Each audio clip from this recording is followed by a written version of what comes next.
Presented by Nepal Telecom, राष्ट्रको संचार. Brought to you by Mega Bank Nepal Limited, विश्वास जित्दै अघि बढ्दै. फायर साइडमा आज हामी बहस गर्नेछौं. संविधानको बाध्यात्मक प्रावधान अनुसार देशका सबैजसो राजनैतिक दलहरू महाधिवेशनमा होमिँदा ती दलले चुन्ने नयाँ नेतृत्व र तिनले तय गर्ने नीतिले देश र जनतालाई के दिन्छ. सबैभन्दा ठूलो दल नेकपा एमालेदेखि पूर्व पञ्चहरूको पार्टी राप्रपा समेतले नयाँ नेतृत्व चुनेका छन्. प्रमुख प्रतिपक्षी दल नेकपा एमालेको 10औं महाधिवेशनले केपी ओलीलाई अध्यक्षमा दोहोर्यायो. पुस्तान्तरणको ठूलो बहसका बीच पार्टी छोडेका बाहेक नेतृत्वमा दोस्रो र तेस्रो पुस्ताका नेताहरू महत्त्वपूर्ण ओहदामा पुगे. आफूलाई सबैभन्दा लोकतान्त्रिक दल मान्ने नेपाली कांग्रेस महाधिवेशनको सम्मुख छ. नेतृत्वमा बारम्बार पार्टी र सत्ताको नेतृत्व गरेकै नेताको दावेदारी कायमै छ भने नयाँ अनुहारहरूले हस्तक्षेपकारी प्रभाव देखाउन सकिरहेका छैनन्. माओवादी केन्द्रले समेत पहिलो पटक लोकतान्त्रिक विधिबाट पार्टीको तल्लो तहमा नेतृत्व चुन्दैछ. त्यसअघि संसदीय निर्वाचनमा एक सिटमा खुम्चिएको राप्रपाले एकता महाधिवेशन गर्यो. पूर्व पञ्चहरूको पार्टीका रूपमा परिचित राप्रपाका पञ्च पृष्ठभूमिका नेताहरूलाई यो महाधिवेशनले पाखा लगायो र नेतृत्वमा आए नयाँ पुस्ताका नेता राजेन्द्र लिङ्गदेन. राप्रपाको नेतृत्वमा भएको पुस्तान्तरणले एकातिर मूलधारका अन्य दलहरूलाई दरिलो झापड दिएको छ. अर्कोतर्फ संघीय गणतन्त्रात्मक व्यवस्थाप्रति असहमत दलको नयाँ नेतृत्वले राख्ने विचार र उसले बोकेको मुद्दालाई लिएर अग्रगमनको मोर्चा सम्हालेको दावी गर्ने दलहरूमा जसका पसेको अनुमान गर्न कठिन छैन. तर जनताले अस्वीकार गरिसकेकै मुद्दा बोकेर आउने नेतृत्वले पार्टीलाई कति अघि बढाउन सक्ला, जनतालाई कति प्रभावित गर्न सक्ला. पुस्तान्तरण खाली नेतृत्वमा मात्रै भएर पुग्छ या विचार र मुद्दामा पनि आवश्यक छ. बहुदलीय लोकतान्त्रिक व्यवस्थामा विचार र सिद्धान्तमा आधारित दलहरू सबल हुनु सकारात्मक हो. तर सत्ता र शक्तिको मोहमा बारम्बार टुटफुटबाट गुज्रिँदै आएको राप्रपा महाधिवेशनपछि पनि एकीकृत रहने सम्भावना कति. गणतन्त्र, संघीयता, धर्मनिरपेक्षता र समानुपातिक समावेशिता सहितको नयाँ संविधान जारी भई मुलुकमा नयाँ राजनैतिक व्यवस्था संस्थागत हुने क्रममा रहेका बेला राप्रपाले बोकेको विचारको सान्दर्भिकता कति बाँकी. फायर साइडको आजको अङ्कमा हामी यिनै प्रश्नको जवाफ खोज्नेछौँ र आज हामीसँग हुनेछन् राष्ट्रिय प्रजातन्त्र पार्टीका नवनिर्वाचित अध्यक्ष राजेन्द्र लिङ्गदेन.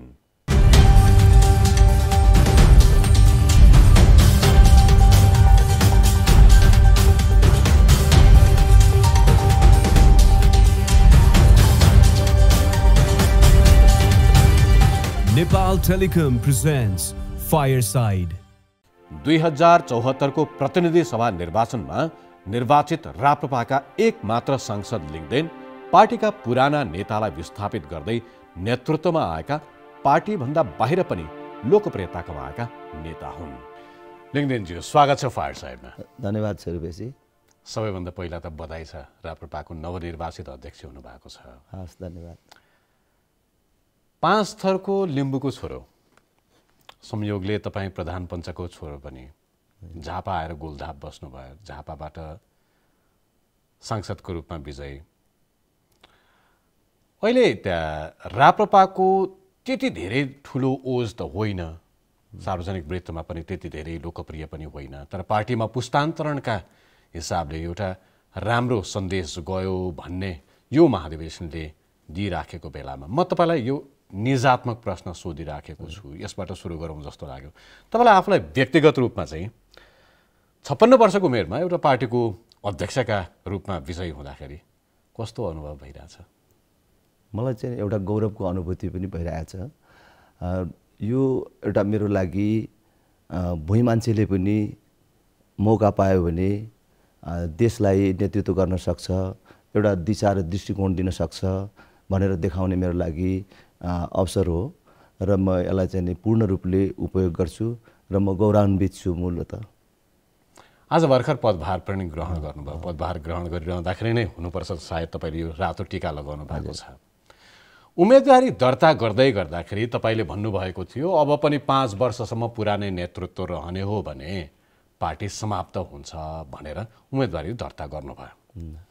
तर तपाईँको विजय लगत्तै अब पार्टीभित्र पार्टीको भविष्यमाथि संशय उत्पन्न भइराखेको छ। तपाईँको यो टीका पनि मेटिन नपाउँदै पार्टी कति समयसम्म जोगिन्छ भन्ने प्रश्न पनि उब्जिएको छ नि।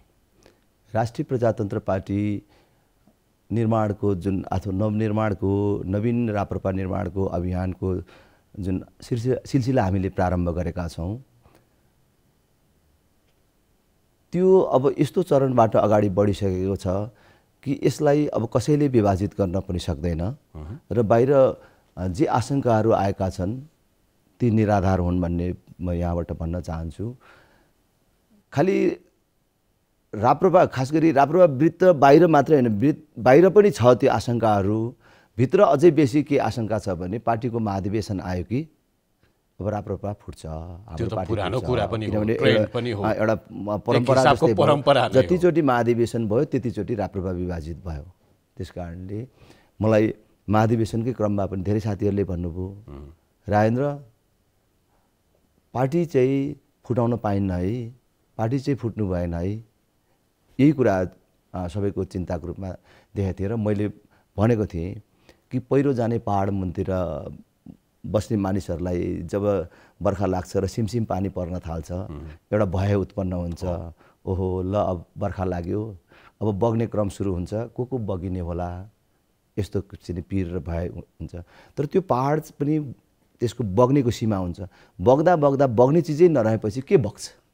तर तपाईको पार्टीमा बग्ने कुरा त बाँकी नै छ। हाम्रो पार्टीमा पनि यो 31 वर्षको इतिहासमा राष्ट्रिय प्रजातन्त्र पार्टी विभाजित हुँदै खिँदै दुब्लाउँदै जाने क्रममा यो बिन्दुमा पुगेको छ कि एउटा राजनीतिक पार्टी योभन्दा के कमजोर हुने कि 3% मत समेत हामीले कटाउन सकेनौँ, राष्ट्रिय पार्टी समेत बन्न सकेको अवस्था छैन। अब यहाँ फुटाउने ठाउँै छैन। अब यसलाई त खालि अग्ल्याउने र बनाउने मात्रै काम बाँकी छ। तपाईले सकारात्मक ढंगले त्यसलाई व्याख्या गर्नु, त्यो दृष्टिकोणबाट हेर्नु त सकारात्मक भयो।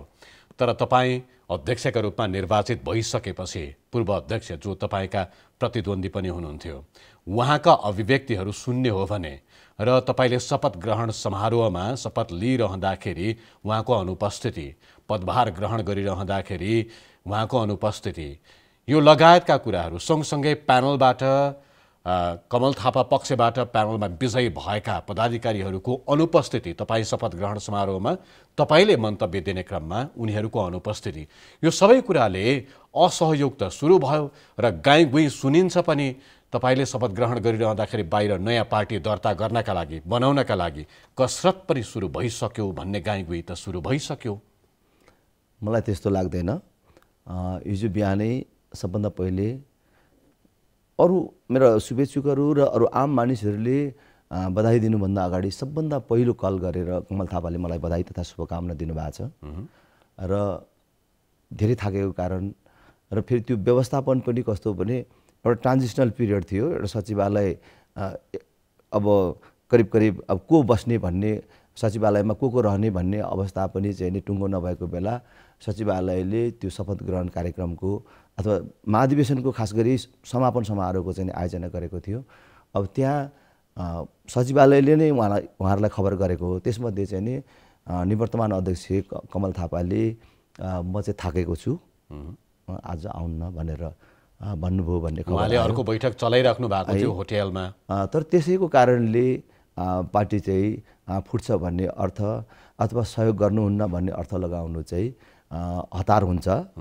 बैठक त स्वाभाविक रूपले पक्ष विपक्षीको हिसाबले हामी निर्वाचनमा भाग लियौँ, उहाँलाई पनि सहयोग गर्ने मानिसहरूका कति कुराहरू उहाँले सुन्नुपर्ने होला, कतिलाई चाहिँ अब धन्यवाद दिएर ल अब चाहिँ सहानुभूति दिएर पठाउनु पर्नेहरू होला। त्यस कारण स्वाभाविक रूपले उहाँकोमा बैठक हुने, भेटघाट हुने, छलफल हुने र निर्वाचनको समीक्षा हुने यो कुराहरू त स्वाभाविक हो। त्यसैको कारणले पराजयपछि उहाँका अभिव्यक्तिहरू त तपाईँले देखिहाल्नु भएको छ, कतिपयमा तपाईँले जवाफ पनि दिनुभएको छ।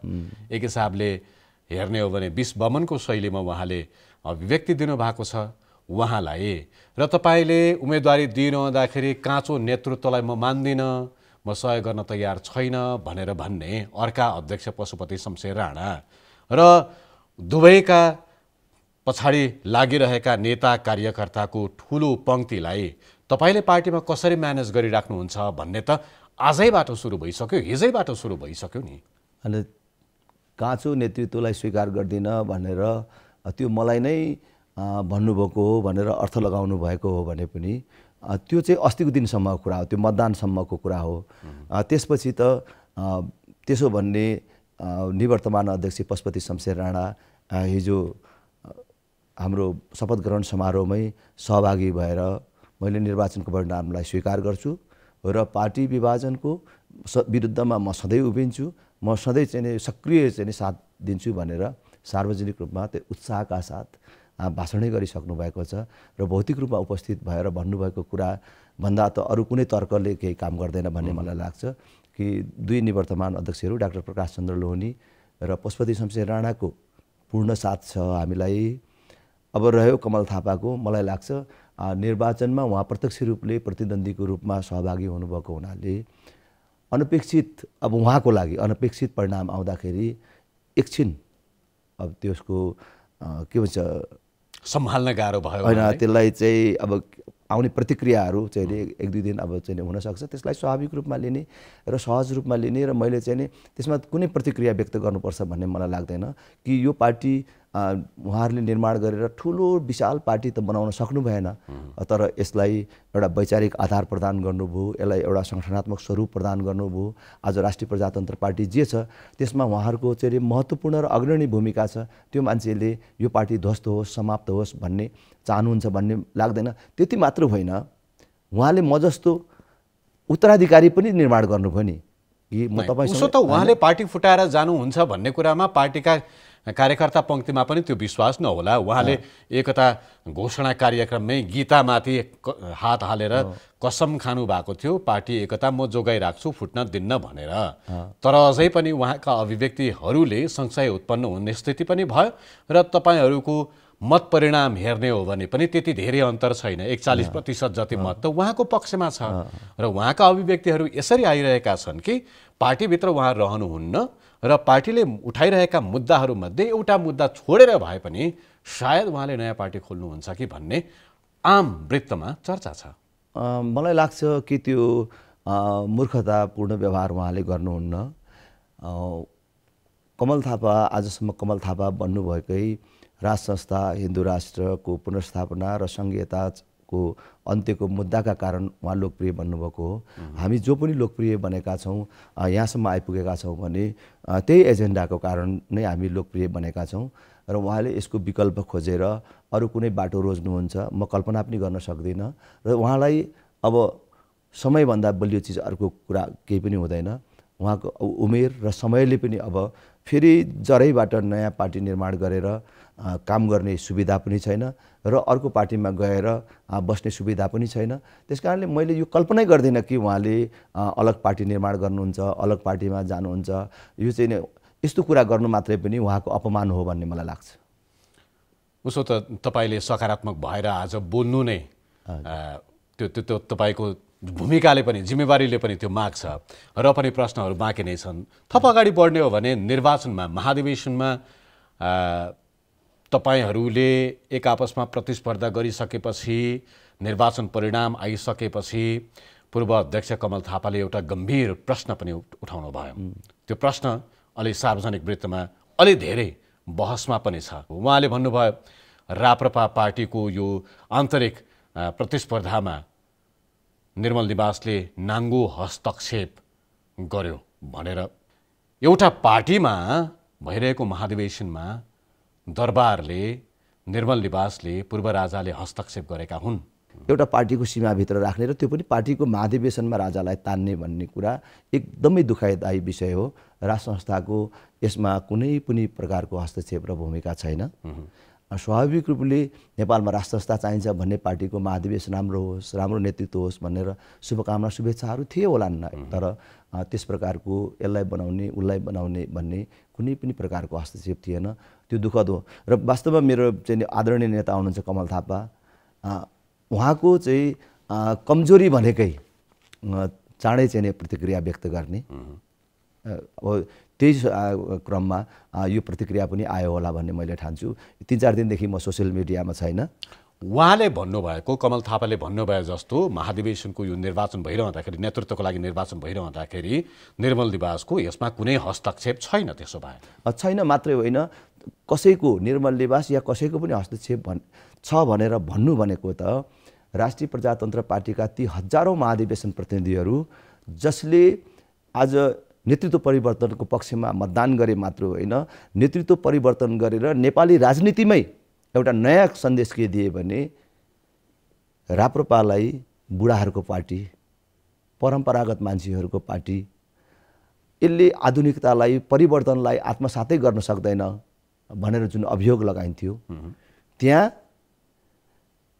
परिवर्तनका पक्षधर र नयाँ युवाहरू जसले चाहिँ आफ्नो नेतृत्व परिवर्तन गर्ने मात्र होइन, आफ्नो पार्टीभित्रको नेतृत्व परिवर्तन गर्ने मात्र होइन, देशमै अब पुस्तान्तरणको बेला आयो र त्यसको नेतृत्व चाहिँ राप्रपाले गर्नुपर्छ भनेर निर्णय गर्ने तमाम महाधिवेशन प्रतिनिधिहरूको अपमान हुन्छ कि यो पुस्तान्तरण भनेको कुरा त सायद नेताको पुस्तान्तरण मात्रै होइन, नेतृत्वको पुस्तान्तरण मात्रै होइन, विचारको पनि पुस्तान्तरण होला। म त्यो प्रश्नमा जान्छु नै। म यो कुरालाई नै छिचोल्न चाहन्छु। तपाईँ आफै कमल थापालाई सुरुवातदेखि नै, तपाईँको आफ्नो विद्यार्थी राजनीतिक कालदेखि नै कमल थापालाई नेता मानेर आउनु भएको, पार्टीको केन्द्रीय समितिमा आइरहँदाखेरि पनि उहाँकै अध्यक्षता थियो, तपाईँ महामन्त्री बनिरहँदाखेरि पनि उहाँको साथ सहयोग थियो। तपाईले केही महिना अगाडिसम्म पनि आफ्ना सार्वजनिक अभिव्यक्तिहरूमा भन्नुहुन्थ्यो कमल थापालाई नै कुनै हिसाबले सुधार गरेर वा उहाँलाई सहयोग गरेर अघि बढाउँ, उहाँको नेतृत्व नै पार्टीका लागि चाहिन्छ भन्नुभयो। अघिल्लो पटकको संसदीय निर्वाचनमा पार्टीको सर्वनाक पराजयपछि राजीनामा दिने सवालमा तपाईले राजीनामा गर्न हतार हुँदैन भनेर तपाईँ आफै सम्झाउने व्यक्ति मध्येमा हुनुहुन्थ्यो। तर आज आएर उहाँकै विरुद्धमा तपाईले उम्मेदवारी दिएर पार्टीको नेतृत्व हत्याउनका लागि तपाईलाई कसले उचाल्यो भनेर पनि सोधिरहेका छन्। धवल शमशेर राणाले मात्रै उचालेका हुन् कि अरू कोही पनि छन्? खास गरी समयले उचाल्यो, परिस्थितिले उचाल्यो। म संस्कारको राजनीतिमा विश्वास गर्ने मानिस, मेरो नेता कमल थापा हुनुहुन्थ्यो, मेरो पार्टी अध्यक्ष कमल थापा हुनुहुन्थ्यो। खास गरी गएको प्रतिनिधि सभा तथा प्रदेश सभाको निर्वाचनपछि नेतृत्वको हिसाबले कार्यकर्ताका अगाडि र अरू समाजको अगाडि राजनीतिक रूपमा, नैतिक रूपमा मुख देखाएर हिँड्ने अवस्था मेरो अध्यक्षको बनेन। त्यस्तो बेला उहाँलाई साथ दिन र उहाँलाई फेरि पनि चाहिँ सुधार गरेर अगाडि बढाउनु मेरो चाहिँ कर्तव्य थियो। त्यस कारणले मैले भने नि, मैले त उहाँ चाहिँ देशको दोस्रो भीमसेन थापा हो, मुलुकले चिनेन भनेर चाहिँ मैले धेरै कोसिस गरेँ। न मैले भनेको कुरा अरूले पत्याए, न मेरा माथि चौतर्फी घेराबन्दीहरू छन्, मेरा आफ्नै निजी केही कमजोरीहरू पनि छन्। अब त्यसलाई चाहिँ मैले सुधार गरेर जानुपर्छ। म जुन घेरामा छु त्यो घेराबाट बाहिर निस्किनुपर्छ। अब मेरो कार्यशैलीमा केही परिवर्तन गर्नुपर्छ, पार्टी सञ्चालनका विधिहरूमा परिवर्तन गर्नुपर्छ भन्ने कुरातर्फ चाहिँ उहाँ जानु भएन। मात्र होइन, हामीले उहाँलाई विश्वसनीय पात्रको रूपमा उभ्याउन नसक्ने परिस्थिति भएपछि मैले अब मेरो अगाडि दुईटा कुराहरू थियो कि मैले यथास्थितिलाई आत्मसात गरेर जानु पर्थ्यो। यथास्थिति भनेको त अहिले राष्ट्रिय प्रजातन्त्र पार्टी जस्तो छ त्यस्तै चलाइराख्ने। अब त्योलाई हेर्दाखेरि त राष्ट्रिय प्रजातन्त्र पार्टीका मानिसहरू उमेर पुगेर र बिमार भएर कोही मर्दै जाने, कोही साना साना कुरामा चित्त दुखाउँदै विभिन्न बहाना बनाउँदै अरू पार्टीमा लागि जाने भनेपछि त यो त स्वत विघटनमा जाने। स्वत विघटनमा जाने भनेको त मैले त त्यस्तो पार्टीको परिकल्पना गरेको होइन। बेसी से बेसी सुधार भयो भने पनि के हुने भन्दाखेरि 3% कटाउने, कुनै पार्टीसँग मिलेर 2-4 सिट प्रत्यक्षमा ल्याउने, प्रत्यक्ष र समानुपातिक गरेर 8-10 सिटको पार्टी बनाउने र सत्ता साझेदारी भएर बाँची राख्ने मात्रै। सत्ता साझेदार पार्टी बनाउने, 2-4 थान मन्त्री लिने, 2-4 मान्छेहरूको अभिष्ट पुरा गर्ने, मन्त्री हुने अभिष्ट पुरा गर्ने। म त राष्ट्रिय प्रजातन्त्र पार्टीमा र म जस्ता अरू लाखौँ मानिसहरू राष्ट्रिय प्रजातन्त्र पार्टीमा त केवल सांसद मन्त्री होला भनेर त लागेको होइन। यो परिस्थिति देख्दा देख्दै मैले पार्टी र मेरो मुद्दालाई अन्याय गर्नु हुँदैन, अब यसमा मैले आँट गर्नुपर्छ भनेर यो चाहिँ कमल थापाका विरुद्ध अथवा हाम्रा त्यसबेलाका अध्यक्षत्रयका विरुद्ध होइन, न विरोधमा हो न विद्रोह, न मैले भनेको छु न विरोध हो न विद्रोह हो। यो चाहिँ राष्ट्रिय प्रजातन्त्र पार्टीको लागि अनिवार्य र बाध्यकारी कदमको रूपमा हामीले चाहिँ नेतृत्व परिवर्तनको मुद्दा उठायौँ। त्यही त तपाईँ आफू त धर्मप्रति विश्वास राख्नुहुन्छ नि, आस्था राख्नुहुन्छ नि। पूर्ण रूपमा तपाईँहरू दुईजना पाथी भएर मन्दिर गएर मन्दिरलाई साक्षी राखेर एकअर्कालाई जीवन पर्यन्त साथ दिने भनेर कसम पनि खाएको नेताहरू मन्दिरलाई साक्षी राखेर खाएको कसम पनि तपाईँले किन तोड्नु भयो भनेर अचम्म परेका छन् क्या जनता। यो चाहिँ गजब छ। म आज पनि त्यो कसममा चाहिँ नै म चाहिँ प्रतिबद्ध छु है। म धर्ममा विश्वास राख्ने मानिस हुँ। मैले उहाँलाई चाहिँ भने कि मेरो पूर्ण साथ हुन्छ, म तपाईँलाई दाइको रूपमा सधैँ मानिराख्छु, तपाईँले कहिल्यै पनि मसँग चाहिँ डराउनु पर्दैन भनेर भने। र आज मैले चाहिँ जे कदम उठाएको छु त्यो पनि त्यो बाचा तोडेको होइन। बाचा तोड्ने क्रममा त बरु हामीले त्यहाँ मन्दिर पुगेर फर्केर आएपछि उहाँले चाहिँ नि सञ्चार माध्यममा आएर राजेन्द्र लिङ्गदेनलाई कुनै सञ्चारकर्मीले भन्यो अब चाहिँ अध्यक्षमा जिम्मेवारी दिने बेला भएन, उसलाई अध्यक्ष बनाएर तपाईँहरूले एक कदम पछाडि हटे हुन्न भन्दाखेरि क्रुद्ध मुद्रामा के भन्नुभयो कि त्यो त क्षेत्रीय स्तरको जिल्ला स्तरको मान्छे हो, त्यसको अहिले हैसियतै पुगेको छैन भनेर सार्वजनिक रूपमा भनिदिनु भयो। भनेपछि कसम त उहाँले तोड्नु हो कि मैले उहाँलाई मान्छु भनेको। जबकि तपाईँलाई लाग्छ कि उहाँले राष्ट्रिय स्तरको नेता बनाउनको लागि उहाँले सहयोग गर्नु पर्थ्यो, तपाईँलाई त्यस्तो लाग्छ? त्यसलाई अरू ढङ्गले उहाँले लिँदा हुन्थ्यो नि। तर अरूले सञ्चारकर्मीले त्यो आँखाले राजेन्द्र लिङ्गदेनलाई उहाँको कार्यकर्तालाई उहाँको सहयोगीलाई हेरिराखेको छ भने त्यसलाई उहाँले गौरवका साथ स्वीकार गरेर ठिक छ समय आएपछि त्यो पनि हुन्छ भनिदिएको भए हुन्थ्यो अरू नै ढङ्गले। तर उहाँ त क्रुद्ध भएर चाहिँ आफ्नो प्रतिद्वन्दीको होइन तुसभन्दा पनि मैले के भने उहाँले आफै चाहिँ नि वचन तोड्नुभयो कि हामी चाहिँ एकअर्का मिलेर जाने भनेको के भने वचन अथवा चाहिँ नि कसम भन्ने कुरा त एकको लागि मात्रै हुँदैन। भनेपछि पाथीभएर मन्दिरलाई साक्षी राखेर तर त्यसका बावजुद उहाँले तोड्नु होइन, तर त्यसका बावजुद पनि उहाँले तोड्नु कसम। त्यो त उहाँले त्यो त सिलसिला सुरु गर्नुभयो नि। त्यसपछि पनि मैले त उहाँलाई पार्टी राम्रो बनाउनको लागि सधैँ सहयोग गर्छु भने आउने। तर अब त्यो क्रमहरू चाहिँ नै परिवर्तनका कुनै सङ्केतहरू देखिएन मात्रै होइन। र अहिले फेरि अर्को रूपेशजी मैले भन्छु यो मैले जुन बाटो लिएको छु नि यो बाटोले उहाँलाई सहयोगै हुन्छ। किनभने राष्ट्रिय प्रजातन्त्र पार्टी रह्यो भने न उहाँ भोलि पनि फेरि प्रधानमन्त्री बाटो बन्ने बाटो खुल्ला रहन्छ होइन। राष्ट्रिय प्रजातन्त्र पार्टी रह्यो भने न उहाँ हिजो राष्ट्रिय प्रजातन्त्र पार्टीको नेता हो, राष्ट्रिय प्रजातन्त्र पार्टीको अध्यक्ष हुनुहुन्थ्यो भन्ने कुरा इतिहास रहन्छ। राष्ट्रिय प्रजातन्त्र पार्टी नै रहेन भने हामीले त यो राष्ट्रिय प्रजातन्त्र पार्टी बचाउने र बनाउने अभियानको सुरुवात गरेको हुनाले यो अहिले उहाँको विरुद्ध उभिएको भए पनि उहाँको विरुद्धको कदमै होइन नि, उहाँकै पक्षमा हो। ठिक छ। यो अभियानका क्रममा महाधिवेशनको केही दिन अगाडि उहाँ स्वयं कमल थापा स्वयं र तपाईँ अलग अलग सायद निर्मल निवास पुगेर परामर्श पनि लिनुभयो। उहाँ जानुभएको अलिक दिन अगाडि हो भन्ने मैले सुनेको थिएँ। त्यसपछि तपाईँ जानुभयो? मैले चाहिँ जब उम्मेदवारी घोषणा गर्ने तयारी गर्दै हुनुहुन्थ्यो उम्मेदवारी घोषणा गरेपछि मैले चाहिँ भेट मागेँ। फेरि सामूहिक रूपमा दहलजी पनि हुनुहुन्थ्यो। राष्ट्रिय प्रजातन्त्र पार्टीको महाधिवेशन हुँदैछ, हामी दुई भाइमध्ये म चाहिँ अध्यक्ष र उहाँ चाहिँ महामन्त्री मा चाहिँ उम्मेदवारी दिने निर्णय गरेका छौँ। र राष्ट्रिय प्रजातन्त्र पार्टीले आफूभित्र मात्रै होइन देशकै राजनीतिमा एउटा पुस्तान्तरणको अथवा नेतृत्व हस्तान्तरणको नयाँ एउटा परम्पराको नेतृत्व गर्ने आँट गरेका छौँ भनेर शुभकामना माग्न आएको भनेर भन्यौँ। चिया खायौँ आयौँ। तपाईँलाई लाग्दैन दरबार भनिरहँदाखेरि अब दरबार हो कि के हो त्यो आफ्नो ठाउँमा छ। पूर्व राजाले राज संस्था र हिन्दू राज्यको मुद्दालाई जनतामा लैजानको लागि एउटा हतियारको प्रयोग गरिराखेका थिए। त्यो हतियार भुत्ते भयो, अब काम नलाग्ने भइसकेपछि अब राजेन्द्र लिङ्गदेनलाई अर्को हतियारको रूपमा नयाँ हतियारको रूपमा मात्रै प्रयोग गर्दैछन् भन्ने जस्तो कतै लाग्दैन?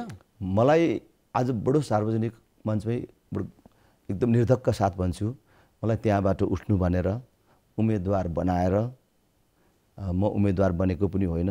उसो त त्यहाँबाट टिकट बाँडिने पनि होइन। त्यहाँबाट टिकट बाँडिने पनि होइन।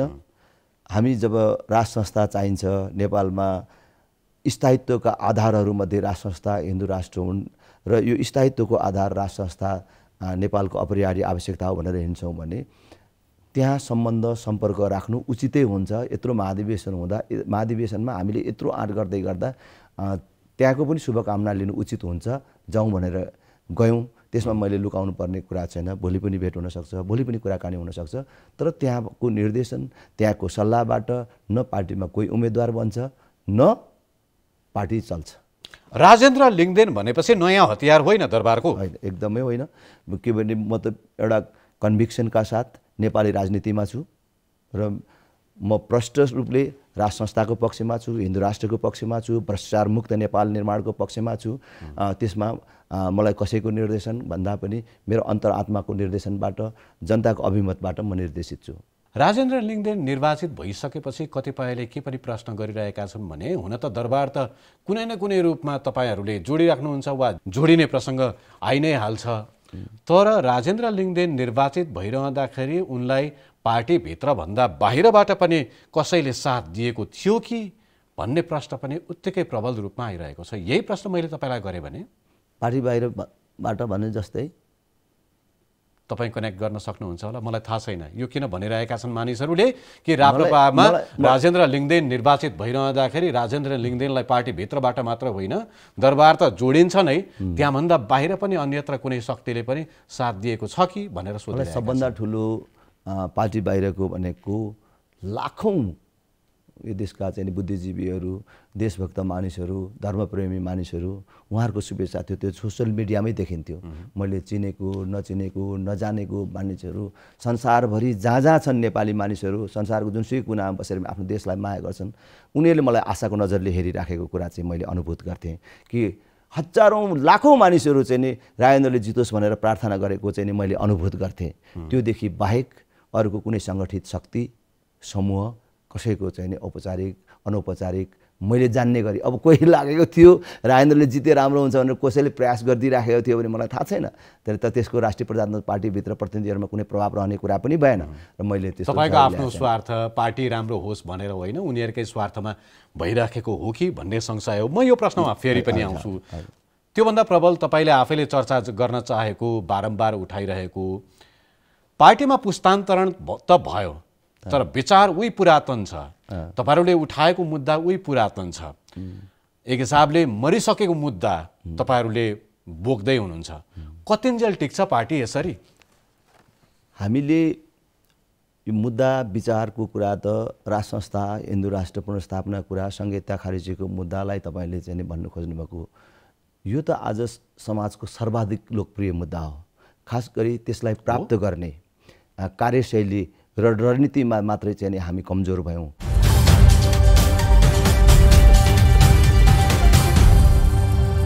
तपाईँले 3 वर्ष अगाडि मात्रै के भन्नुभएको थियो भने तपाईँहरूले उठाइरहेको राज संस्था, हिन्दू राज्य संहिता खारेजीको मुद्दा यो बिकाउ मुद्दा होइन, यसमा हामीले जनमत यतिकै निर्माण गर्न सक्दैनौँ भनेर तपाईँले आफैले स्वीकार गरेको। 4 वर्षमा के कायापलट भयो? होइन होइन, त्यसको पनि तपाईँले एउटा अंश मात्रै पक्रेर मलाई सोधिराख्नु भएको छ। हामीले जुन बेला 62-63 को राजनीतिक परिवर्तनपछि जुन बेला चाहिँ राज संस्था, हिन्दू राष्ट्रको विपक्षमा मुद्दा हावा बगिराखेको थियो, संहिताको पक्षमा चाहिँ एउटा हावा बगिराखेको थियो, त्यस्तो बेला हामीले नेपालमा संहिता चाहिँदैन, राज संस्था, हिन्दू राष्ट्र चाहिँ नेपालको स्थायित्वको आधार हुन्, यिनीहरूलाई समाप्त गर्नु हुँदैन भनेर भनेको थियौँ। त्यो चाहिँ त्यसबेला यो तुरुन्तै बिक्ने मुद्दा हो, यो लोकप्रिय मुद्दा हो, यो मुद्दा उठाएपछि भोट जितिन्छ भनेर हामीले भोट जित्नको लागि, हामी लोकप्रिय बन्नको लागि उठाएको मुद्दा होइन भनेर मैले भनेको थिएँ होइन। त्यस कारणले अहिले त्यही कुरा भन्छु कि 62-63 मा जुन बेला यो मुद्दा लोकप्रिय थिएन र मानिसहरूमा भ्रमले काम गरेको थियो, यसको विपक्षमा जनमतहरू निर्माण भइराखेको थियो, त्यस्तो बेला हामीले जुन मुद्दा उठायौँ मुद्दा कमजोर थियो। तर अहिले आएर मलाई बताउनुहोस् न यो मुद्दा कसरी बलियो भयो, कसरी लोकप्रिय भयो?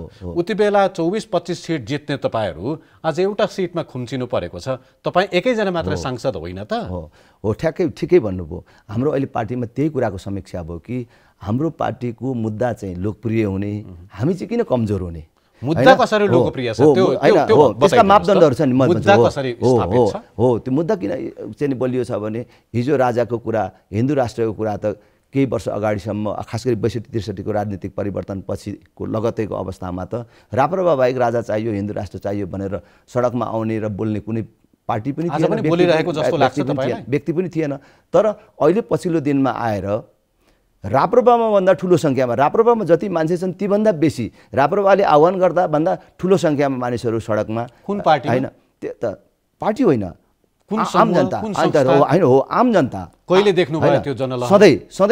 सधैँ देखिराखिएको छ कि जनता राजा आऊ देश बचाऊ भनेर सडकमा छन्। होइन, सधैँ छन् कि मानिसहरू सडकमा आइराखेको छन् मात्र होइन कि ठुला पार्टी हुँ भन्ने जो गणतन्त्र धर्मनिरपेक्षताको संवाहक र प्रस्तावक भन्ने पार्टीहरूका बिचमा पनि राष्ट्र संस्था र हिन्दू राष्ट्रको बारेमा बहसहरू प्रारम्भ भएको छन्। मैले त्यसलाई उनीहरूले अब यो मुद्दा ग्रहण गर्ने भयो, ग्रहण गर्न तयार भए भन्ने कुरामा लिन्न कि उनीहरू अब राष्ट्र संस्था र हिन्दू राष्ट्रको पक्षमा जनमत बन्यो, त्यो पनि एउटा कन्स्टिट्युएन्सी बन्यो। अब त्यसले पनि निर्णयमा फरक पार्छ भनेर उनीहरू मानिसहरू राप्रपामा नजाउन्, त्यो मुद्दा बोक्ने पार्टी राप्रपा हो, राप्रपाले कुनै पनि बेला यो जनमतलाई आफ्नो पक्षमा पार्न सक्छ भनेर आफ्नै भित्र चाहिँ सुनियोजित रूपमा हिन्दू राष्ट्रको बारेमा छलफल गरिराखेका छन् भने यसले के पुष्टि गर्छ भने यो मुद्दा अब लोकप्रिय भयो र अब उनीहरू पनि यो जनमतलाई आफ्नोमा चाहिँ इङ्गेज गराउनको लागि यस्ता कुराहरू उठाइराखेका छन् भन्ने कुरा त घटनाक्रमले पुष्टि गरिसकेको छ। र अब कतिको लोकप्रिय भयो भएन भन्ने कुरा र त्यो लोकप्रियतालाई हामीले हाम्रो शक्तिको रूपमा परिणत गर्न सक्छौँ कि सक्दैनौँ भन्ने कुरा आगामी दिनमा देखिन्छ। हामीले त्यसैलाई हाम्रो शक्तिको रूपमा परिणत गरेर आगामी दिनमा राष्ट्रिय प्रजातन्त्र पार्टीलाई अगाडि बढाउन सकिन्छ भन्ने उद्देश्यका साथ अहिले यो नेतृत्व परिवर्तन गरेर हामी अगाडि बढेका छौँ। र परिणाममा सभामा सांसदको रूपमा त्यो लोगो लगाएर छिरिरहँदाखेरि पनि नबिर्सनुहोस् कि तपाईँलाई कुनै अर्को दलको साथ थियो, त्यसकारण मात्रै तपाईँ प्रतिनिधि सभामा पस्न पाउनु भएको छ। नत्र तपाईँले उठाएको मुद्दा, राज संस्थाको मुद्दा, हिन्दू राज्यको मुद्दा, संहिता खारेजीको मुद्दालाई त जनताले बारम्बार आफ्नो निर्वाचनमा दिएको मतबाट खारेज गरिसकेका छन् नि लिङ्गदेनज्यू, होइन? यो कुरा चाहिँ अब म कुनै पार्टीको साथ र सहयोगबाट संसदमा पुगेँ भन्ने कुरा मेरो हकमा मात्रै लागू हुँदैन, होइन? मैले त्यो साथ सहयोग र त्यो गठबन्धनलाई अनादर गर्न चाहन्न। तर तपाईँलाई स्मरण गराउन चाहन्छु त्यस बेलाको प्रदेश तथा प्रतिनिधि सभाको निर्वाचनमा कुनै पनि राजनैतिक पार्टीहरू एक्लै निर्वाचनमा थिएनन्। खास गरी देशका ठुला राजनैतिक पार्टीहरू सबै गठबन्धनमा थिए। हाम्रै पार्टी पनि झापा जिल्लामा नेकपा एमाले लगायतको वामपन्थी गठबन्धनसँग थियो भने अरू बाँकी 76 जिल्लामा नेपाली काङ्ग्रेससँग थियो, होइन? भनेपछि नेपाली काङ्ग्रेस पनि गठबन्धन बिना लडेको थिएन, एमाले पनि गठबन्धन बिना लडेको थिएन। हरेक सांसदलाई तपाईँले भन्न सक्नुहुन्छ कि तपाईँ चाहिँ राप्रपाको सहयोग थिएन भने अथवा तपाईँ काङ्ग्रेसको सहयोग थिएन भने तपाईँ यो संसदमै हुनुहुन्न थियो भनेर भन्न सक्नुहुन्छ। त्यसकारण त्यो मेरो हकमा मात्र लागू हुँदैन। आगामी दिनमा त्यस प्रकारको गठबन्धनहरू सिक्काको अर्को पाटा के हो भने तपाईँले प्रत्यक्षमा 44,000 प्लस मत ल्याइरहँदाखेरि राप्रपाले तपाईँकै क्षेत्रमा 16,000 चान्चुन मात्रै समानुपातिकमा मत ल्याएको त त्यो त तथ्याङ्क हो जसले तपाईँको पार्टी कति लोकप्रिय छ, त्यो पार्टीको मुद्दा कति स्थापित छ, लोकप्रिय छ भन्ने स्पष्टसँग बताउँदैन। त्यो भोलि व्यक्तिको लोकप्रियतासँग पनि हुन्छ, किनभने मैले अघिल्लोचोटि त्यहाँ 70 को चुनावमा निकटतम प्रतिद्वन्द्वीको रूपमा थिएँ, होइन? त्यस बेला हामीले एउटा स्थानीय तहमा पनि हाम्रो प्रतिनिधि थियो छ भन्ने अवस्था पनि थिएन र अघिल्लो चुनावमा हामीले प्राप्त गरेको मत परिणाम त 250 पनि थिएन। त्यस कारणले त्यसले कुनै कुराको पनि निर्धारण गर्दैन। 4टा स्थानीय तहमध्ये 2टा स्थानीय तहमा राप्रपा एक्लैले विजय प्राप्त गरेको छ र कचन कौवलमा त हामीले 2/3 सिट सङ्ख्यामा हामीले चाहिँ विजय प्राप्त गरेका छौँ। त्यस कारणले तपाईँले यो बारम्बार भन्नुहुन्छ, यही 2वटा स्थानीय तहमा पकड जमाएको कुरालाई लिएर र अघिल्लो पटक तपाईँले गठबन्धन गरेर विजय हासिल गरेको कुरालाई लिएर अबको राजनीतिक शक्तिका रूपमा, निर्णायक शक्तिका रूपमा राप्रपालाई ल्याउन सक्छु भन्ने आधारहरू यिनै हुन् कि अर्थक पनि छ? होइन, हामीले अहिले धेरै कुराहरू परिवर्तित गरेर जान्छौँ। खास गरी कार्यशैलीमै हामीले चाहिँ परिवर्तन। अब नेपालको राजनीतिमा जुन नेतृत्व हस्तान्तरणको कुरा छ नि, सधैँ कुरा उठ्छ। केवल हाम्रो पार्टीको कुरा मात्रै होइन, हाम्रो पार्टीले बरु कुरा उठायो र त्यो प्रयोगमा पनि ल्यायो हाम्रो पुस्ताले। तर अरू पार्टीमा लामो समयदेखि पुस्तान्तरणको कुरा, नेतृत्व हस्तान्तरणको कुरा उठिराखेको छ, तर त्यो चाहिँ व्यवहारमा आउन सकेको छैन। एकदम ठिक ठाउँमा ल्याउनु भयो। पुस्तान्तरण भनेको एउटा उमेरको नेताले छोडेर अर्को उमेरको नेतामा नेतृत्व हस्तान्तरण हुनु मात्रै पुस्तान्तरण हो वा विचारको पनि पुस्तान्तरण हो? हो हो, यो उमेरको कुरा होइन। यो हाम्रो साथीहरूलाई पनि मैले भनेको छु, हामीले उठाइराखेको कुरा उमेरको कुरा होइन। खास गरी आम मानिसहरूले भन्छन् नि 2046 सालको राजनैतिक परिवर्तन पछि नेपालको राजनीतिमा नेतृत्व गर्दै आएको पुस्ता असफल भयो। अब यिनै मान्छेहरू घुमिफिरी जेसुकै पदमा र जुनै मान्छे बसे पनि यही भित्रका मानिसहरू बसेर अब नेपालमा कुनै चाहिँ फरक पर्दैन, झन् हामी पछाडि जान्छौँ, अब नेतृत्व परिवर्तन गर्ने पुस्तान्तरण गर्ने बेला भयो भनेर चाहिँ आवाजहरू चाहिँ उठाउने। तपाईको पार्टीमा जसलाई दक्षिणपन्थी पश्चगामी भनेर नेताहरू जो परिचित थिए वा भनिन्थ्यो, अब तपाईँ नेतृत्वमा आइसकेपछि विश्लेषकहरूले, जान्ने मान्छेहरूले, विद्वानहरूले तपाईँले भनेको सुन्नु भएको होला, राजेन्द्र लिङ्गदेन भनेको यसभन्दा अगाडिका नेताहरू भन्दा पनि दक्षिणपन्थी हो, कट्टरपन्थी हो, पश्चगामी हो भनेर भनिरहेका छन्। तपाईँले सुन्नु भएको छैन? म त्यसको तर्फ जान्न। मेरो आफ्नो मैले भनिहालेँ नि, हामी निश्चित चाहिँ नि दृष्टिकोणका साथ छौँ भने हामीले अब हाम्रो पार्टीमा पहिले त अरू पछि राष्ट्रिय राजनीतिमा हामी स्थापित भइसकेपछि हामीले गर्ने कुराहरू तिमीहरूले पायो भने के गर्छौ भन्ने कुराहरू त छँदैछ। तर अहिले हामीले हाम्रो पार्टीमा यसैपालि हाम्रै प्रयासबाट एउटा व्यक्ति 2 कार्यकालभन्दा बेसी कार्यकारिणी पदमा बस्न नपाउने, एक व्यक्ति एक पद, यो चाहिँ हामीले व्यवस्था गरेका छौँ। यो कस्तो भने नेपालमा किन यस्तो चाहिँ भयो कि 46 सालपछि सबै राजनीतिक दलहरू नफुटेको कुनै राजनीतिक दलहरू छैन, कुनै एउटा सरकार छैन जसले पुरा कार्यकाल पुरा गरेको होस्। 47 सालदेखि अहिलेसम्म 26 वटा सरकार बन्यो हैन, तर कसैले पनि पुरा कार्यकाल पुरा गर्न सकेको छैन।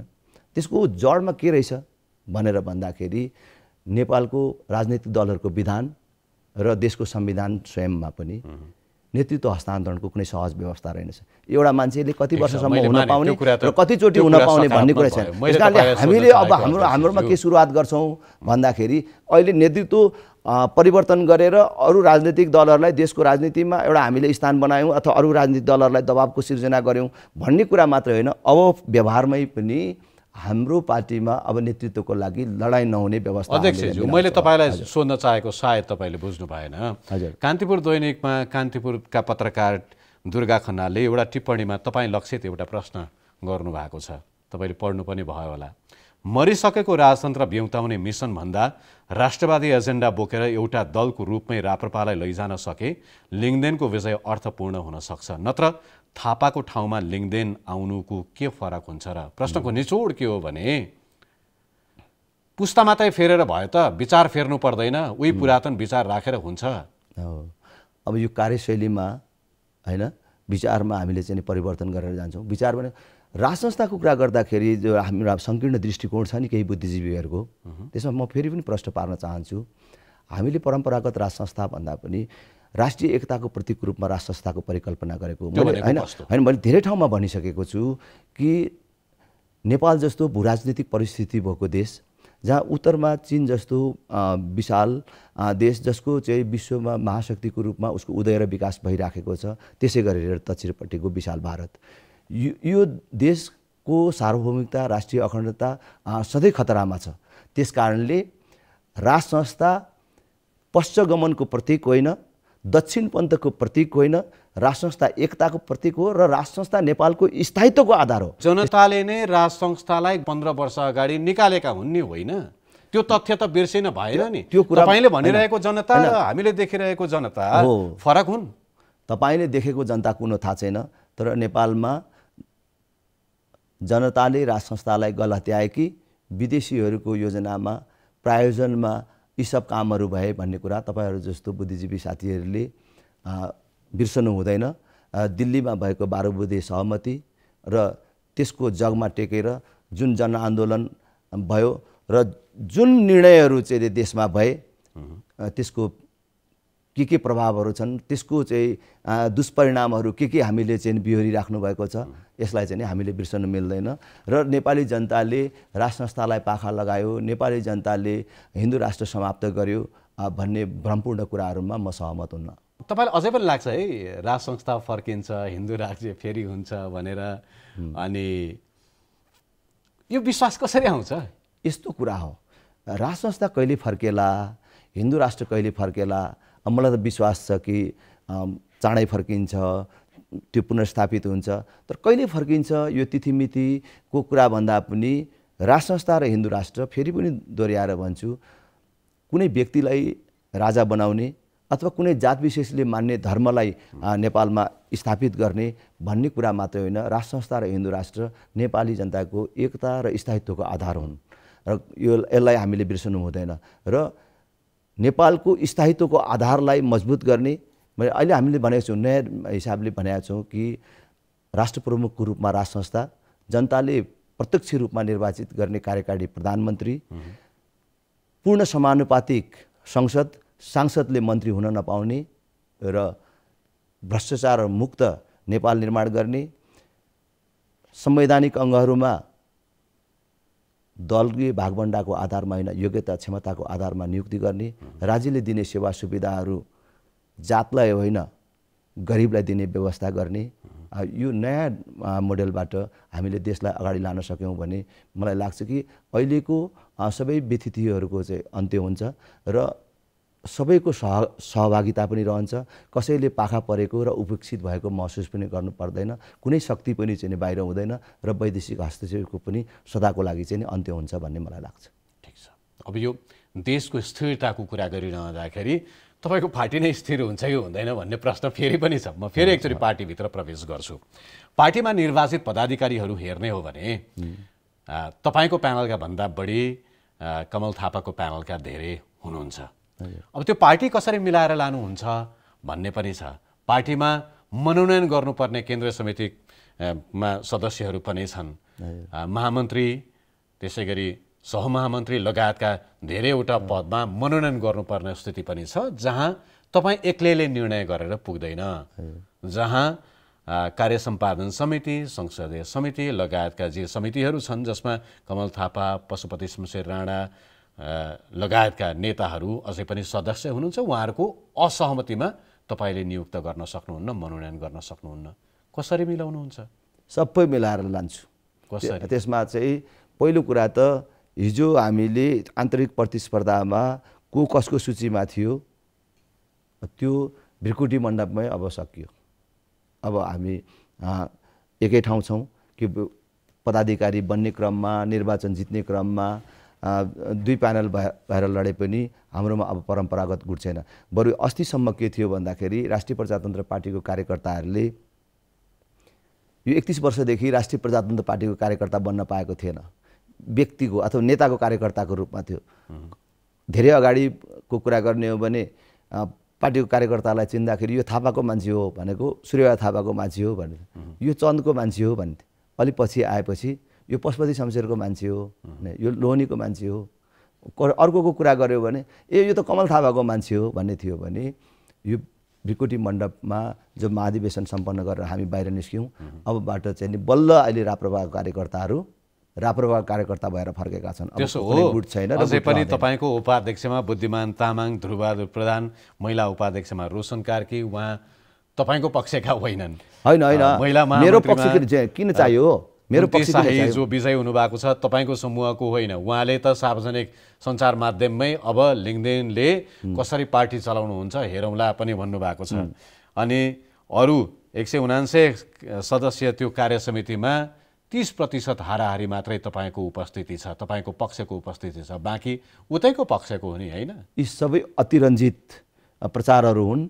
लिङ्कडिनले कसरी पार्टी चलाउँछ भन्ने कुरा आगामी दिनमा चलाएर देखाउँछ, यति नै भन्छु। एउटा स्ट्राटेजी बताइदिनु न। होइन, कसरी चलाउँछ सबैलाई मिलाएर लिएर जान्छु, कसैलाई उपेक्षित महसुस गर्नु पर्दैन, किन मेरो कुनै व्यक्तिगत स्वार्थ छैन, मेरो कुनै निजी गुट बनाउनु छैन। तपाईँले पूर्व अध्यक्ष कमल थापाका लागि तपाईँले पद बहाली गरिरहँदाखेरि कार्यालयमा अर्को एउटा कोठा छुट्याए जस्तै सबैलाई कोठा छुट्याउनुहुन्छ? कोठा छुट्याउने मात्र होइन, भोलि राष्ट्रिय प्रजातन्त्र पार्टीमा अब काम नगरिकन कोही पनि नेता हुन नपाउने व्यवस्था हामीले चाहिँ निर्माण गर्छौँ। सबैलाई कामको जिम्मेवारी हुन्छ, कामबाट कोही पनि चाहिँ विमुख हुन पाउँदैन, जिम्मेवारी नपाउने मानिस हुँदैन, काठमाडौँमा घुमेर पार्टी अफिस चारेर नेता बन्न पाउने अब व्यवस्था रहँदैन। त्यस कारण कसैले पनि उपेक्षित हुनु पर्दैन, कसैले पनि अर्को गुटको हो भन्ने महसुस गर्न पाउँदैन। जसले चाहिँ गुटको कुरा गर्छ, जो गुटको पक्षमा चाहिँ जान्छ त्यो चाहिँ नि आफै चाहिँ कार्यकर्ताको आँखाबाट चाहिँ पाखा लागेर जान्छ। मैले कसैलाई पक्षपात गर्दिनँ, विभेद गर्दिनँ, मलाई भोट दिएन भनेर अथवा मेरो प्यानलमा थिएन भनेर मैले कसैलाई भेदभाव गर्दिनँ। म मेरो आफ्नो निर्वाचन क्षेत्रमा त हजारौँ काङ्ग्रेस कम्युनिस्टहरूलाई चाहिँ रिजाएर आफूलाई भोट नदिने मानिसहरूलाई राप्रपामा भित्याएर ठुलो राप्रपा निर्माण गर्ने र उनीहरूकै साथ र सहयोगबाट चुनाव जितेर आउने मान्छे मैले मेरो पार्टीकै मान्छे मैले चाहिँ खुसी नपारौँला, हिजो मलाई भोट नदिएको कारणले मैले भेदभाव गरौँला, त्यो कल्पनै नगर्नुहोस्। र कसैले कल्पना गरेको छ भने त्यो आफै भ्रममा छ, भोलि पर्सि मेरो कामले थाहा पाउँछ। त्यस कारणले कसरी चलाउँछ भन्ने कुरा म चलाएर देखाउने हो, यसरी भनेर देखाउने कुरा म चलाएर देखाउँछु। त्यसमा मलाई कुनै दुविधै छैन। यसो भएन भने यसरी, यसो भएन भने यसरी, एकपछि अर्को। त्यसमा त तपाईलाई शुभकामना छ। एउटा जिज्ञासा नि, अघिल्लो निर्वाचनमा प्रत्यक्षतर्फ उति बेला त राप्रपा नेपाल र राप्रपा थियो। 165 वटा निर्वाचन क्षेत्रमध्ये तपाईहरूले 5 वटा क्षेत्रमा उम्मेदवारी दिनुभएको थियो। आउने निर्वाचन धेरै समय छैन, 1 वर्ष पनि लाग्छ लाग्दैन। त्यो निर्वाचनमा तपाईहरूको तर्फबाट कति ठाउँमा उम्मेदवारी दर्ज होला? हामी अहिले 165 वटै निर्वाचन क्षेत्रमा उम्मेदवार दिएर जानुपर्छ। राप्रपा भर्सक कुनै गठबन्धन बिना चुनाव लडेर जानुपर्छ र उम्मेदवार र कार्यकर्ताहरू पुग्छ। किन त्यस्तो कुरा गर्नुहुन्छ? देशभरिको अहिलेको प्रतिनिधित्व हेर्नुहोस् कति छन्। त्यस कारणले हामीले उम्मेदवार पुर्याउँछौँ, उठाउँछौँ र धेरै ठाउँमा जित्छौँ। अब त्यो हिसाबले हामी तयारी गरेर जान्छौँ। हिसाब गर्नु भएको छ देशभरि राप्रपाका मतदाता चाहिँ कति छन्? हैन, राप्रपाका कति मतदाता छन् भन्ने कुरा त अहिले तपाईँ अस्तिको हिसाबलाई चाहिँ गर्नु होला हैन, तर अहिले हैन रेफरेन्स लिनु होला। त्यो त्यसको चाहिँ कुनै अर्थ छैन। तर तपाईँ नै भन्दै हुनुहुन्छ हामीले रणनीतिक रूपमै त्रुटि गऱ्यौँ कि उम्मेदवारै 165 निर्वाचन क्षेत्रमा जम्मा 5 वटा क्षेत्रमा उम्मेदवार उठाउने अनि हाम्रो मत यति छ भन्ने कसरी हिसाब हुने हो? कि राप्रपा पनि चुनावमा लडेको छ भन्ने कुरा त कति जिल्लाका मानिसले थाहै पाएन। त्यस कारणले त्यो एउटा गम्भीर त्रुटि भयो र आगामी दिनमा राप्रपाले त्यस्तो त्रुटि गर्दैन। 165 निर्वाचन क्षेत्रमै उम्मेदवार उठाउने तयारी गरेर जान्छौँ र चुनाव जित्ने महत्त्वपूर्ण क्षेत्रहरूमा फोकस गरेर हामीले चाहिँ कार्यक्रमहरू गर्छौँ। राष्ट्रिय प्रजातन्त्र पार्टीले अविश्वसनीय परिणाम प्राप्त गर्छ कि तपाईँहरूलाई भन्दाखेरि अचम्म जस्तो असम्भव जस्तो हो र हो के जस्तो लाग्छ। त्यही राय त्यही राजेन्द्र लिङ्गदेन हो के होला के भन्दै यहाँ आइपुगेको छ कि तपाईँकै विषयमा पनि प्रश्न छ अझै हैन। तपाईँले नै झापामा तपाईँको निर्वाचन क्षेत्रमा तपाईँ विजय हुनुहुन्छ कि हुनुहुन्न भन्ने नै प्रश्न बाँकी छ। त्यसले हैन, त्यो त हामीले परिणामले देखाउँछौँ। त्यस कारणले यस विषयमा धेरै बहस गर्नुभन्दा पनि हामीले परिणामले देखाउने कुरा हो। धेरै ठुल्ठुलो धक्कु लगाउने भन्दा पनि तर राष्ट्रिय प्रजातन्त्र पार्टी अगाडि बढ्छ मात्रै होइन, राष्ट्रिय प्रजातन्त्र पार्टीले अविश्वसनीय परिणाम प्राप्त गर्छ। किन तपाईँ हिजो अस्ति म चाहिँ राष्ट्रिय प्रजातन्त्र पार्टीको अध्यक्षको उम्मेदवार, म राष्ट्रिय प्रजातन्त्र पार्टीको अध्यक्ष हुने भन्दाखेरि धेरै मानिसहरूलाई अचम्म लाग्थ्यो। हाम्रो पार्टीभित्रका मानिसहरूलाई अचम्म लाग्थ्यो, यो राजेन्द्र लिङ्गदेनले के कुरा गरेको? एउटा कुरा यो सन्दर्भमा जोडिहालौँ। तपाईँको पार्टीले बोक्ने मुद्दा विचारसँग समानान्तर विचार र मुद्दा बोकेका पार्टीहरूसँग पनि एकीकरणका लागि त तपाईँहरू खुला हुनुहुन्छ होला? एकदम। के हालैका दिनमा अलि बढी सार्वजनिक सामाजिक सञ्जालतर्फ अलि धेरै अझै भनौँ न मिडियामा पनि चर्चामा रहने साझा विवेकशील जसका नेता हुनुहुन्छ रविन्द्र मिश्र, उहाँको पार्टीसँग तपाईँहरूको एकताको कुनै सम्भावना छ? सुझाव दिइरहेका छन् नि, रविन्द्र मिश्र र राजेन्द्र लिङ्गदेन सँगसँगै बस्ने हो भने दुवै पार्टीको अस्तित्व रक्षाका लागि तत्कालका लागि राम्रो हुन्छ भनेर। हाम्रो कार्ययोजनामै छ। केवल अब साझा विवेकशील पार्टी अथवा साझा पार्टी अथवा रविन्द्रजीको पार्टीको कुरा मात्रै होइन, समान विचार राख्ने सबै पार्टी शक्ति व्यक्ति र चाहिँ धार्मिक क्षेत्रलाई समेटेर एउटा बृहत शक्ति निर्माण गर्ने हाम्रो कार्ययोजनाभित्रै छ यो नयाँ नेतृत्वको। र आगामी 6 महिनाभित्रमा देशलाई एउटा परिणाम दिने गरी एउटा शक्ति निर्माण गर्ने 6 महिनाभित्र हामी चाहिँ तयारीमा छौँ र त्यसभित्र उहाँहरूसँग पनि कुरा हुन्छ, पर्न सक्छ, असम्भव छैन। अलिकति पार्टीभन्दा बाहिर निस्केर कुरा गरौँ। कतिपयले एउटा प्रश्न गरिरहेका छन्, तपाईँप्रति मात्रै प्रश्न होइन, कमल थापाप्रति मात्रै प्रश्न होइन, पार्टीका कार्यकर्ता नेताहरूमाथि मात्रै प्रश्न होइन। तपाईँहरूको महाधिवेशन सकिसकेपछि, तपाईँ विजयी भइसकेपछि नेकपा एमालेका अध्यक्ष केपी शर्मा ओलीले प्रति हेर्दै कतिपयले के प्रश्न गरिरहेका छन् भने राजेन्द्र लिङ्गदेन राप्रपामा अध्यक्ष जित्दा केपी ओलीलाई चाहिँ के फाइदा हुन्छ भनेर घोत्लिरहेका छन्। तपाईँसँग यसको जवाफ छ? खै उहाँ त्यो त के फाइदा हुन्छ के घाटा हुन्छ मलाई थाहा छैन। त्यो पक्का थाहा छैन? थाहा छैन। मैले तपाईँलाई सोध्नुको कारण के हो भने तपाईँलाई त मनपर्ने नेता हो नि उहाँ। हजुर हजुर। तपाईँलाई त उहाँ राष्ट्रवादी नेता लाग्छ। मैले मेरो पार्टी बाहिरका अथवा नेताहरूमध्ये उहाँलाई चाहिँ नि राम्रो मान्छु। असल मान्नुहुन्छ? तपाईँ पनि आफूलाई राष्ट्रवादी नेता मान्नुहुन्छ? एकदमै हो। मैले जोड्न चाहेको तपाईँको राष्ट्रवाद र उहाँको राष्ट्रवादमा केही समानता भएर सायद उहाँ केही समानताहरू छन्, केही फरकहरू छन् होइन। त्यसमा चाहिँ अब हामीले राष्ट्रवादको कुरा गर्दाखेरि, नेपालको राष्ट्रियताको कुरा गर्दाखेरि परम्परागत धर्म संस्कृति सँगसँगै राष्ट्र संस्थालाई पनि जोडेर बुझ्छौँ। अब भने अब उहाँहरू त्यो बाहेकको राष्ट्रवाद र राष्ट्रियताको कुरा चाहिँ गर्नुहुन्छ। त्यस कारणले केही फरक पनि छन् र केही समानताहरू पनि छन्। र खास गरी उहाँहरूको चाहिँ व्यवहार चाहिँ व्यक्तिगत सम्बन्ध अब यी कुराले चाहिँ मैले उहाँलाई राम्रो मान्छु। हो। सुरुमा मैले तपाईँलाई सोधेको थिएँ नि, पार्टीमा तपाईँलाई विजय गराउनका लागि अरू कुनै शक्तिको पनि हात छ कि भनेर।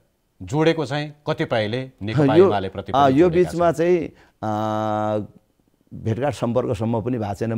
म अध्यक्ष भएँ भन्ने कुरा उहाँलाई पनि अचम्म लाग्यो होला। उहाँ खुसी हुनुको कारण सायद यो के होइन, उहाँ खुसी हुनुहुन्छ कि दुखी हुनुहुन्छ त्यो पनि थाहा छैन। किनभने मेरो चाहिँ नि निवर्तमान अध्यक्ष कमल थापाको पनि उहाँसँग उत्तिकै राम्रो सम्बन्ध छ।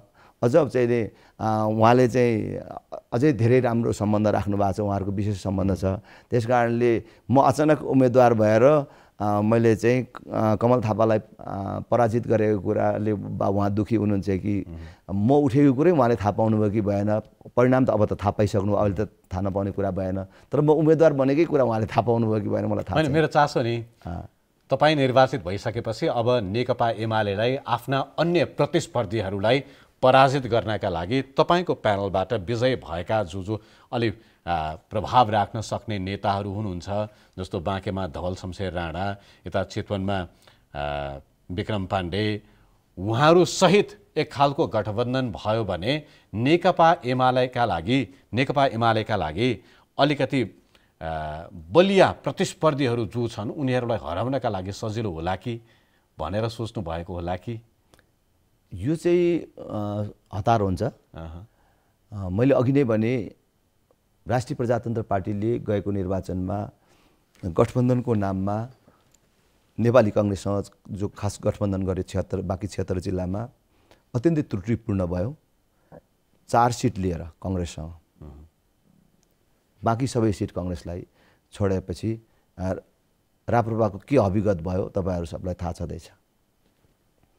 राप्रपाले आगामी दिनमा त्यस्तो गल्ती गर्नु हुँदैन भन्ने पक्षमा हामी छौँ र हामी सकभर सबै पार्टीहरू एक्लै लड्यो भने हामी पनि एक्लै चाहिँ नै चुनावमा जानुपर्छ र 165 निर्वाचन क्षेत्रमै उम्मेदवार दिनुपर्छ। कहीँ हामी कमजोर हौँला, कहीँ मजबुत हौँला, कहीँ जितौँला, कहीँ नजितौँला, तर यो गल्ती चाहिँ गर्नु हुँदैन। हामी उम्मेदवार दिनुपर्छ भन्ने पक्षमै र आफ्नो शक्तिमा चुनाव लड्नुपर्छ र आफ्नो शक्ति के हो भन्ने कुरा थाहा पाउनुपर्छ भन्नेमै छौँ। र भोलि सबै राजनीतिक दलहरूका बिचमा गठबन्धन निर्माणको एउटा प्रक्रिया सुरु बन्यो भने हाम्रो जोसँग पनि हुनसक्छ कि त्यो सैद्धान्तिक गठबन्धन त बन्ने कुरा भएन, निर्वाचन जित्नसँग सम्बन्धित गठबन्धन बन्ने हो। निर्वाचन जित्नसँग सम्बन्धित गठबन्धन बन्दाखेरि त कोसँग बेसी सिट पाइन्छ र कोसँग मिलेर लड्दाखेरि कम्फर्टेबल हुन्छ, त्यो कन्स्टिट्युएन्सीको आधारमै पनि हुन्छ, निर्वाचन क्षेत्रको आधारमा पनि हुने, व्यक्तिको आधारमा पनि हुने हुनाले त्यो चाहिँ त्यसबेलै निर्धारण हुने कुरा हो। अब यी फेरि तपाईँले भनेको कुरा असम्भव कुरा पनि होइन, त्यसरी नै पनि हुनसक्छ। महाधिवेशनको मौसम छ, सबैजसो दलहरू महाधिवेशन गरिरहेका छन्।